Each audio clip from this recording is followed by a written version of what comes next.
everyone. Welcome to the next episode of the TheAryaPod. Really excited to have our next conversation. Today, we have Pravin Mohare. Quick introduction. Pravin is a Chief Marketing Officer at Think 360. Comes with over 2 decades of experience working in marketing, demand gen, and, a lot of capabilities on sales enablement. Pravin, before I go more deeper, why don't tell us how you're feeling today and also a bit more about Feeling excited. I think talking to you online, offline, with about business or off business is always a fresh breath. So I think I'm going to love this conversation. So thank you. Looking forward to this podcast. So I've been with Think 360 now for a little more than 2 years, but 21 years now, a little more than 2 decades, by the way.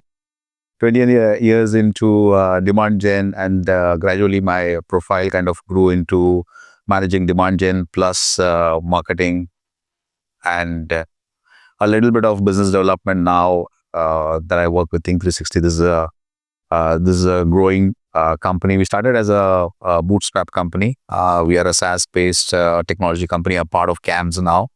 And we solve a lot of problems for financial services companies like banks, fintechs, insurers, NBFCs, more on the underwriting to onboarding side. So we have created some, really brilliant products on emerging technologies like AI, NLP, data science, found a real marketing fit for, these pieces of technology. So they help these financial services companies in underwriting borrowers, disbursing loans, taking decisions instantly based on data-driven techniques. So there are quite a suite of products and custom solutions that we have created, and it's been going well. So I think we have forayed into this segment and found quite a good foothold in the Indian market. There are other suite of solutions that we cater to from an international market standpoint. We are kind of building up there, and the whole momentum is again towards AI, creating AI-fied, if I can use that term, AI-fied products. The new things that are catching up within Think 360 are Gen AI, agentic AI. So yeah, looking forward to creating more and more valuable products for our customers, and so far going well. Awesome. As I've been knowing you about now so many years. I was also curious to understand your journey as well as for our audience. Our audience, majority of our demographics and people, what they have done is usually marketing, right?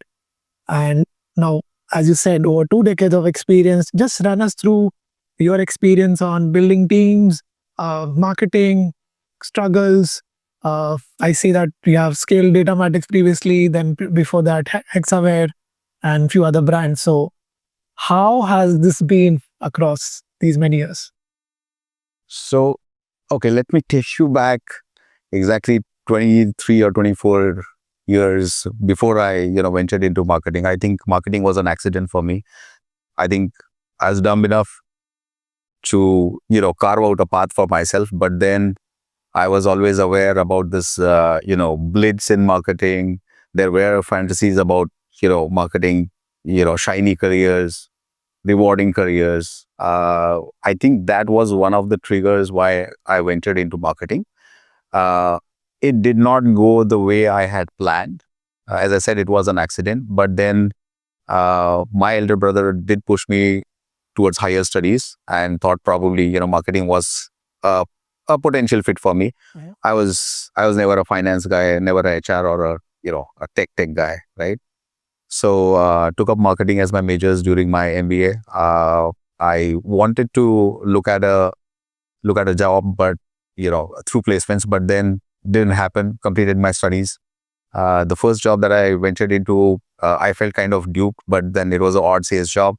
I knew that I was never far away from Mumbai. I studied in Mumbai. I was never far away from Mumbai, the tech, the finance capital, the BPO capital. So I was never far away from probably a software marketing job. And that's where I started working with a software marketing company. I wished I could have started with core marketing. And that's where the second accident happened. Probably I call it, it was a welcome accident. The second accident was probably a welcome one. I did enter marketing, but as an inside sales guy. So I started with inside sales, GTM, within the whole GTM segment. Started working for US process, generating leads, selling software. So that was my first encounter with marketing. Was it like an inside sales? Or? It was an inside sales. I reported into somebody, and then everything classic with inside sales, set up appointments, and then there were targets to that. The only additional piece to it was closing a few deals, right? You're talking about how many years back now? And this is exactly 21 years back now. 21. So it would be around 2004. 2034. Yeah. And for how many years you were like running it? So I was coming to that. Till I actually transitioned into few tidbits of managing a team and marketing, it wasn't 6 years. So I stayed in similar kind of role, worked with other companies, maybe how would I say, a little more complex kind of inside sales and demand gen roles that I did with other companies, but that continued for 6 years. And the real breakthrough came when I worked with a company called Omnitech. That company was into application development, infrastructure management, and it was an enterprise software services company. And the real transition for me was moving from an international markets to managing still a part of international markets. I mean Europe, and a mix of Indian kind of geography. When I started with Europe as a target market, I think I had targets on me as an inside sales guy. Joined as a senior person, but then I think my manager loved what I did, and I think there are quite a few opportunities that then opened up. I started managing a larger team. The manager saw quite a few. How big was it? The team was about 7-8 inside sales guys, and that team was completely focused on Indian market. But then other things also started kind of opening up. Managing a team, targets came with that. I traveled to many places in India, so events kind of opened up suddenly, partnerships.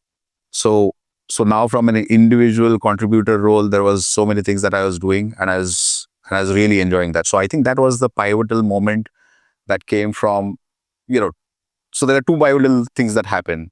Movement from an inside sales and graveyard shifts to still doing something in international plus Indian geography, but I was happy with what I was doing because it was a day job. It kind of took a little bit of a toll in the first 6 years on my health. And I think it was a lot of learning, a lot of shocks, till the time I could understand what's happening with me. And then I think everybody goes through that kind of phase. But things kind of settled down after that. That was a wonderful stint at Omnitech. And then moved on to working with Hexaware. That's today a very big company, a multi-billion-dollar company. I was working in a multi-BU setup. Had a large team. How big is the team right there? So I had about 5-6 members. Okay.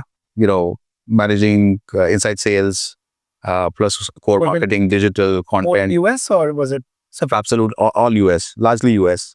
We had some focus in the Europe, but none in India. So it was a completely international marketing experience. So I joined Caliber Point, which is Hexaware's BPO.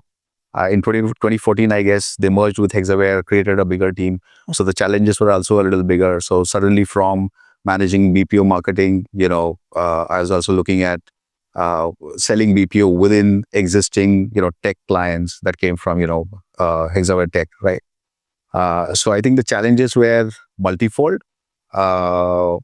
With that, I think calibrating those challenges or opportunities within my team also became another opportunity. Found that doing well, but had my challenges, working out with some of the, business units.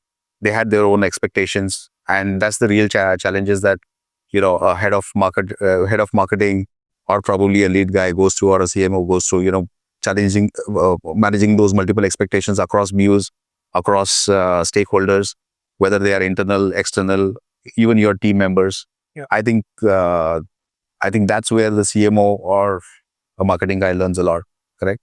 So that's how my career has shaped. And then there were quite a few other wonderful moments within Hexaware. I traveled to a couple of international places, managed large set of events. I think I managed about 20-25 events after before I left Hexaware. But it was a wonderful journey with them. It's a pretty long journey I had, and I was curious to understand the largest team you have managed, your experiences there, and how things have transitioned over these many years. Are things similar today? Like any marketing head who's operating compared to 20 plus years back, what has changed? If you could just throw down some, your thoughts over it. So many things to that, Sunil. So the largest team that I have managed is at Datamatics Business Solution as a head of marketing. I managed about 33 folks, including partners, inside sales team, content guys, digital guy. There were creative guys. There was another guy, creative guy, who looked at creating and managing presentations. So that was the largest team that I managed, right? Uh, if I look at, so there have been changes. If I would have to kind of address changes with how I started versus how I started managing teams, and the changes that I've seen within the team. I started as a cold caller, right? And then the sudden kind of transition, in 6 years rather, to managing a team that brought a lot of responsibility and accountability within me. So what was important for me to understand is how would my team react to a certain job, and what would be his or her expectation, and how would he or she want me to react in a particular situation. So would I be resourceful enough if the person gets stuck somewhere? So I think I had to quickly move up to that ladder and maybe upskill and cross skill, and maybe build a multi-skilled marketer within myself, right? That was the biggest challenge, right? Today in the AI world, I think there are quite a few things that have become redundant, right? The simplest thing could be, so when AI started, I think the largest use case and the simplest use case started with marketing, honestly, right? And that too with content. Today, I can sit on an AI system and create probably 15 blogs in a day, which was probably not possible in those days. It was slow, it was iterative, it was redundant, it was duplicate. And, one blog piece again went through a lot of, went through a flow, right, of approvals, which is probably not the case today, right? I think it's a simple prompt-based stuff. So I think things have changed. Things have accelerated a lot. Expectations have changed from all the stakeholders. And since now that you can accelerate a lot of things, everybody wants those things fast. Now, from demand gen perspective, I did manage teams who were who used to dial 100 calls a day, versus today, if I could take an example to which you are a partner to Clay, I think you can automate the entire demand gen ecosystem, and probably see leads in the next 10-15 days, given that you complete the whole integration, right? So what has changed is a guy who looked at inside sales, prepping up, hitting the market, delivering the first lead could be actually a 2 months of lead time, versus what AI has done today is, going live and probably seeing, 10-15 leads in your inbox in the next 15 days, right? So there are a lot of things that have changed. I think technology that way has been a boon. AI has been, a plus to that. The only challenge is, how do we catch up with what AI is doing? There are obvious perils with AI, but then if you can control it well, rather than AI controlling, you, I think it will help the cause. Got it. Since we're talking about AI, and one of the favorite topics right now around the internet is jobs and AI coming together, right? So where are we moving? What world are we right now? Especially if I talk about jobs, what do you think on AI side? Then you talk about businesses, right? How are you seeing that paradigm shift? And what should, as a person who's currently at mid level of his career, be excited for, or maybe feeling slightly scared. What do you think on all of this? A lot of questions. So we are ourselves a AI company, right? I mean, that's in our genes, and that's how we will remain in the market. So the reality is everybody wants AI, and if you talk AI, especially in the Indian market, I think uh, let me let me put it this way. I mean, there is the price tag to AI innovation may be uh, not as much as a founder would kind of expect. So some things from the AI side or AI innovation side are do get kind of commoditized. So all I'm addressing is Indian market is slightly price sensitive, but everybody wants AI. That's one. On the job front, things are kind of getting easier, but somebody who would not want to do or add AI to the skills, I think is at bigger risk. I think I did mention that last year in one of such industry events. So I think you need to catch up with AI as you can, or else you're left much behind. And you cannot ignore AI in at least in this situation. Uh, for people who have hit their mid careers, I think I don't have a proper answer. Uh, Opportunities in entrepreneurship will open up a lot, but then entrepreneurship will also become commoditized then. I mean, what kind of products do you create? You'll always, the competition might have already created that kind of a product, and where do you create a special or a unique position for yourself? So it's slightly complex. You may not have a good answer. All you can do right now is accept and embrace AI, whether you are at a job or maybe trying to, open up a new company, maybe start up something. But then you just have to embrace AI. Do you see full-time jobs being there? How do you maybe make some changes there? The full-time jobs will be there. I think what will happen is some roles will be kind of nullified, maybe diluted. There will be extra pressure on probably the senior,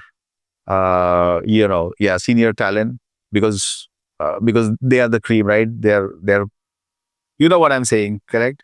But then once you come below a certain layer, they will that talent will be also expected to kind of execute jobs or take larger responsibilities.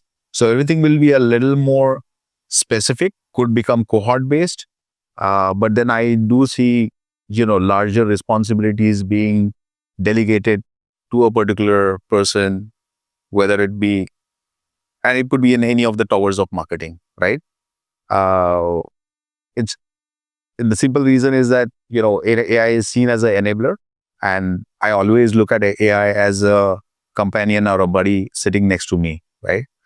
Uh, I think that's what it is. Yeah, got it. Does that answer your question? Absolutely, it does, and that also gives me some reflection on at Pixelo, right? The way we function. I think without AI today, our life is very incomplete. And especially this being our fifth year in the business. And now today I see we expecting more things to be done every day. Right? Today, our team doesn't have any excuse to our customer to say, "Ki, this is not happening." Correct. We always have to figure out a way and faster, right? Correct. Absolutely. And be it sending an outbound campaign, being a clay partner, figuring out hiring, we are using AI so heavily that we are just so curious that are we missing out anything which is AI and which can help us? And this is giving the whole team and myself so much of FOMO that we are. You must be getting jittery a lot. Absolutely, we are always on the edge. See, Yeah, everybody's on the edge. yeah, On the other side. yeah, exactly. See, that's what AI has created. It's created a lot of fear, and it has created a lot of possibilities. The other side of the story to that is,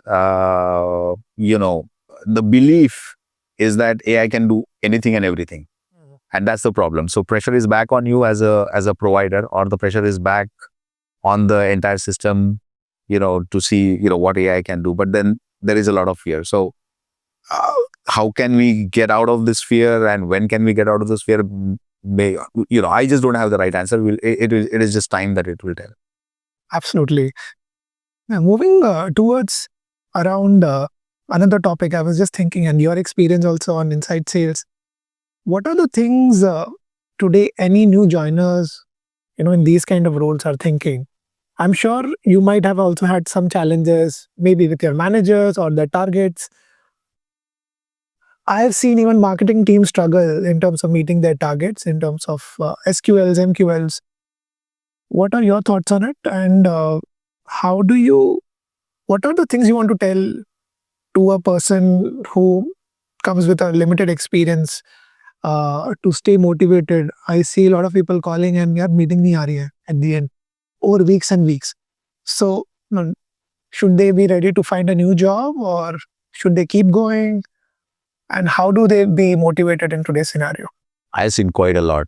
I have been myself a cold caller, an inside sales guy, and I would still call myself a cold caller and an inside sales guy. I would love to continue being called that way, right? Although I have larger responsibilities, correct? But then I've seen so many cases, so today if I had to hire somebody, then I think I would love to make that job a little more easier. Inside sales then was probably a black box. The expectations were probably not matched well. Somebody expected just a click on the email. Some other, stakeholder expected a meeting. And then, there were very definitions of lead, MQL, SQL, SAL, and probably, somebody mistakenly called pipeline also, probably a deal or RFP also as a lead. I think that definition has kind of simplified, but then it has not automatically simplified. It has to be done by someone, right? So I have tried to simplify those things. And if I can clearly define if you meet the right person, if the need comes from the right segment, if you're selling the right product, if you know the acute need, I'm not sure, there would be an answer to budgets every time.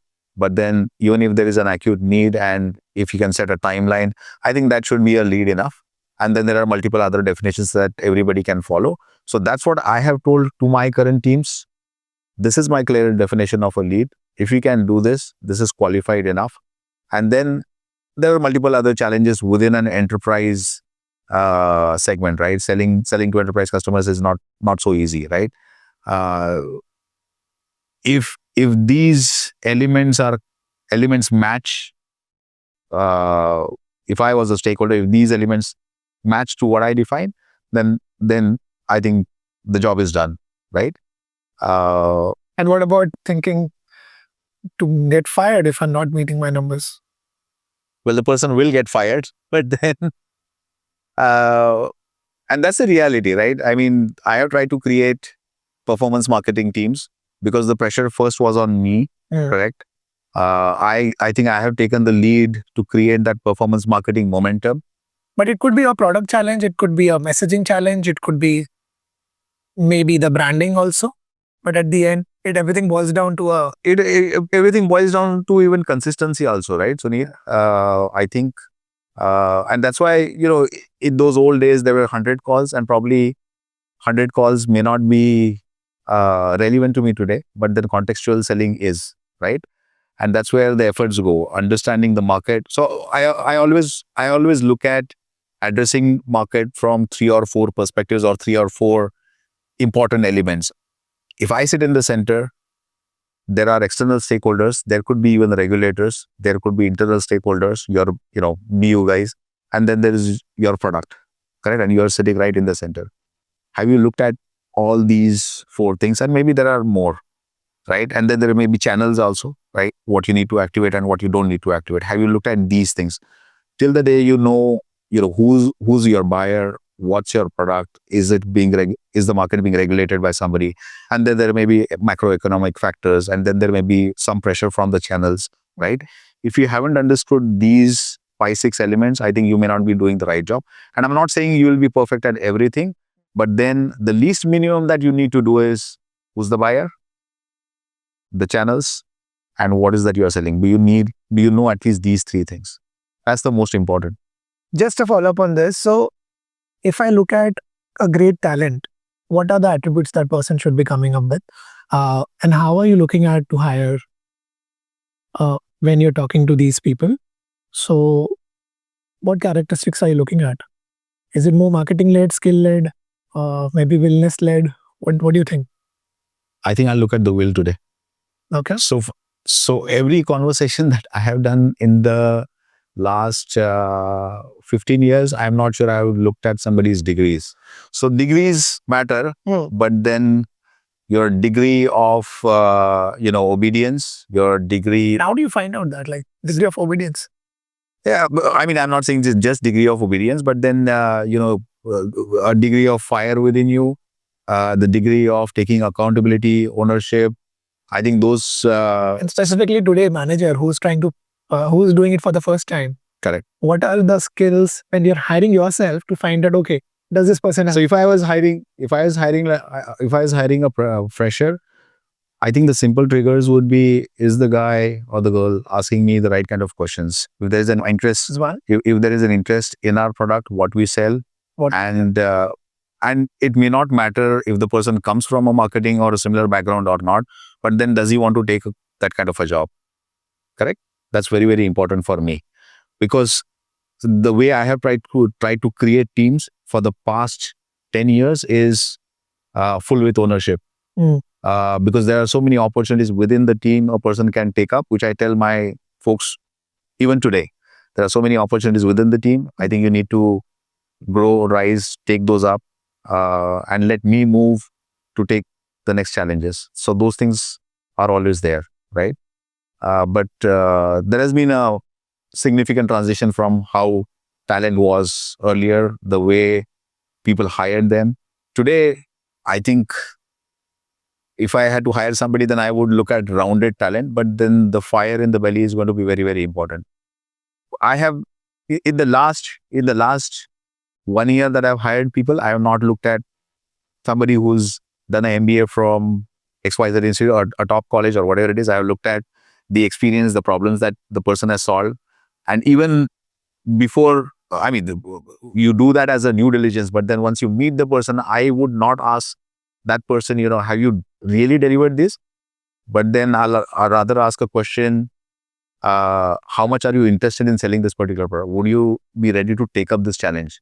These are my problems. So the bad habit of me, I don't know, I really need to improve on this or not, but then I always oversell my positions and, job openings for a reason. So that if I was hiring a Sunil, then I want Sunil to understand the challenges that I'm going through. And the job is going to be his. It's not going to be my problem. It is going to be your problem. So it's better you understand what my problem is.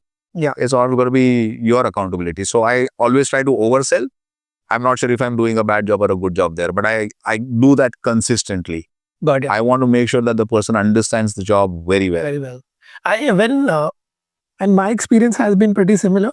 I think asking questions and knowing more about the company, but I also have seen there are 2 or 3 touch points which can be added where I see a person very differently or they earn my respect. One could be when a meeting has been sent, they acknowledge it by, replying back, okay, I'll be there on time. Absolutely. So that could be one. Second is after the interview, they replying to me on email or LinkedIn saying, hey, it was great conversation. I'm looking forward to you guys. Absolutely. I think that's always a good wrapper. I think you're talking about, rounded communications. The touch point, it shows a lot of respect towards, what the person may take up and, whether there is real interest or not. Not only from a job perspective, but then, culture is also about working with a Sunil, working with peers, accepting challenges beyond the company. I think that's what culture is. It cannot be just limited to, sitting in a company, doing your job. I think that's not culture. You need to connect with teams beyond what you do. So, Pravin, since you're talking about culture and I keep going through across so much of content on culture and hiring. Recently, I came across Zomato's hiring culture, right? The way they, filter out people. And one of the thoughts were, if you can take that person out for a beer and you can sit with him for a beer.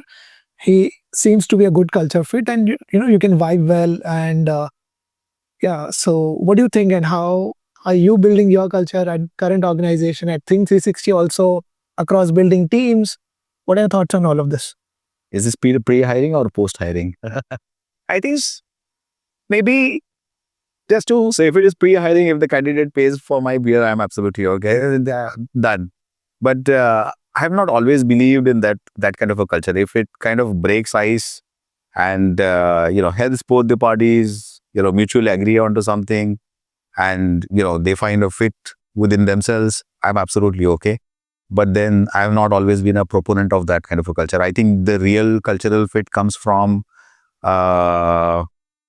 whether you would want to take the right kind of accountabilities within the organization, and are you fit, are you set enough, do you have the right kind of experience? Okay, so if you have a fresher, that's a different story. But then if you're experienced enough, are you aligned with the thoughts or not? I think that's very, very important, or else there will be not many beers that you will actually waste. okay, fair enough.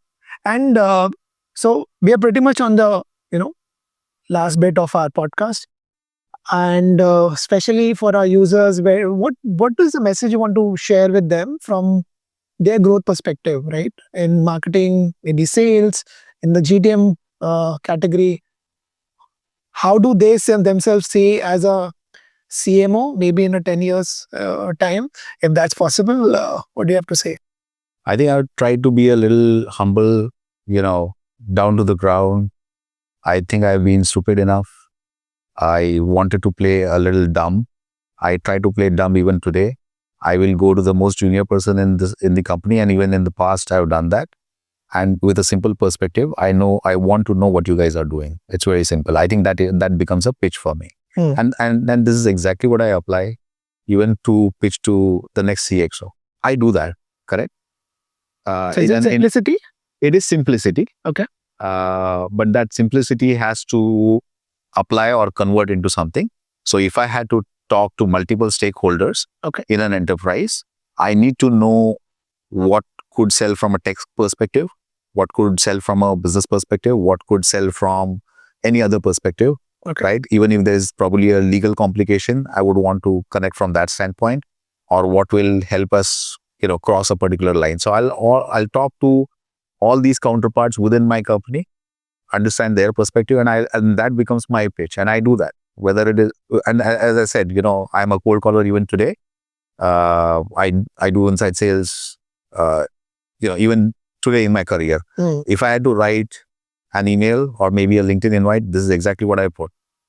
I feel that becomes a little more contextual to connect with the person. And I've seen the responses, but then inside sales probably can be done better by somebody else also, right? But yeah, I try my stuff.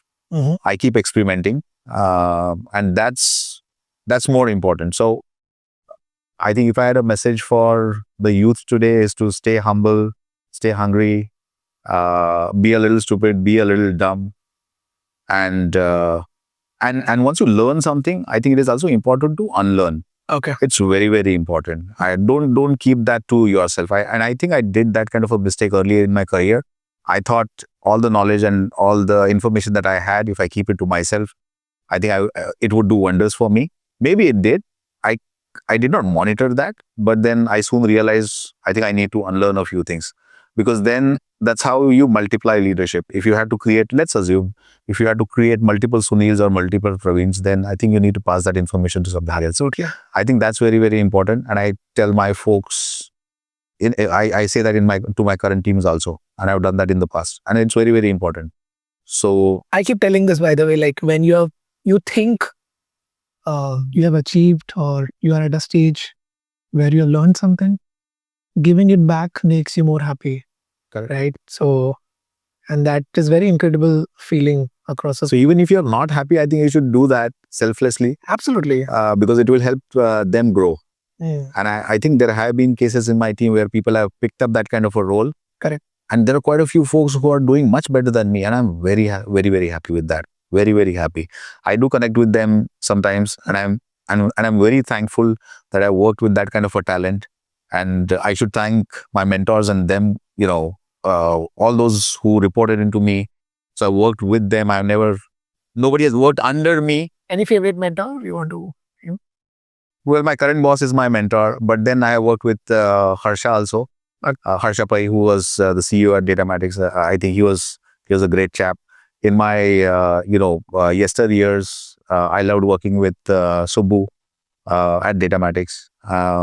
There were quite a few, but then it's also important to make a mention of all the teams that I worked with. Yeah, and I worked with them, shoulder to shoulder. Nobody has worked under me, and that's one thing that I don't believe in. And I believe that I have tried to create leadership. There are quite a few folks, as I said, have taken senior roles, maybe earning better than me, and I'm very happy with that. That's what brings real happiness. And you should continue to do that always. Talking about happiness now, I would want to also ask you specifically in these very high pressure roles, one, how should that person take care of himself, herself, right? So much of stress, so much of targets. Any thoughts, like how should you do those? At office, I think you need to make up a lot of friends. But then, to ease out your job, I think you need to continuously talk to your leadership, because it might require a lot of calibration within your role, what you're doing, whether you're doing the right way or not. It may not be, the response may not be as good as it seems to be from the other side. But then you need to continuously do that, within your Correct. Office setup. But then there are many other ways, techniques, and things that you can do. So if I am kind of stressed, then cooking is the best thing that I take up. It kind of relaxes me down, and that hour or 2 hours is very, very important, because then I'm completely shut from everything else. Yeah, I'm kind of cocooned in that whole thing. It's very, very important for me. And the good part is my family has loved the kind of food that I have made. amazing. Yeah. So that's important. Or else, occasionally I think I see my friends, spend time with my family. I'm not as avid a book reader, or maybe even a music listener. Okay. I'm into my own world.